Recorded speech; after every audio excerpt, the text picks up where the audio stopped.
Hi everyone, my name's Tash. Carrie Harling's asked me to put something together on how I set up my study planner and how I incorporate that in my everyday life planner. You see before you 6 planners. Please don't think that's what I use concurrently, because I don't. They're just all the many different variations I've used over time, and there are variations within those that I'll go through separately in separate videos. Videos are easier for me to do, I think, at least, so I don't have to do a blog because that's too time consuming. I'm inherently lazy and I'd rather blather on a video and you put up with my ers and arms and silly gestures than do something on a blog, because otherwise I'll just never get it done. I've just done a quick tidy of the house, so I'm giving you the illusion that I have a tidy house. I've just finished exams, so everything is upside down, and I've got a quick moment because the progeny's out and about and hubby is at work, so I'll do these in quick videos when I find the time and separate them so that Carrie can work out how she wants to publish these on her site and deliver them as to how she deems appropriate.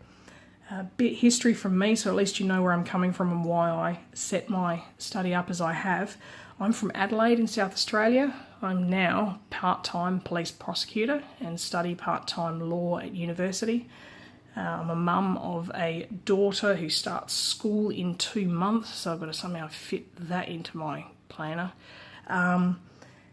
My husband's in defence, or Defence Force, so he's away a lot and often for long periods of time, so I've got a lot that I have to organise, and it's often in flux, so I have busy times of the year, and slower times of the year.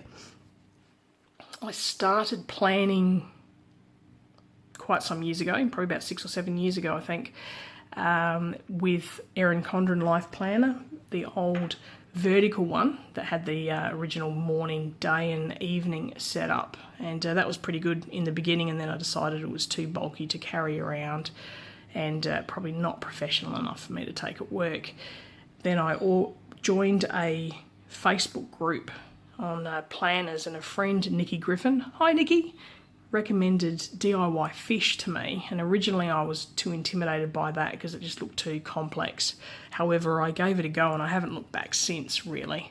The planner you see up on the top left is my 2015 planner that I use for uni, so I'll go through these just very quickly, and then what I'll do is I'll do a separate video for each planner, I think. I'm not really sure how I'm going to set it up. I'll just fly by the seat of my pants, and then I'll show you what each of them are separately. So that one is my Erin Condren Life Planner that I started using in mid-2015 when I started my degree.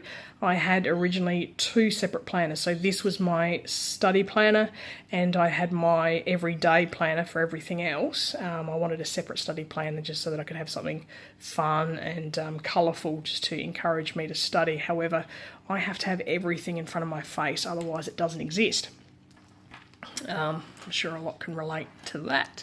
So I found I was duplicating a lot, which is counterproductive, and I was doing more time planning than I was actually doing stuff, which is fantastic for procrastination, but not fantastic for productivity. So I stopped using that and then went over to the DIYFish. So what I have is here my other planners. So I've got 2 ring binders.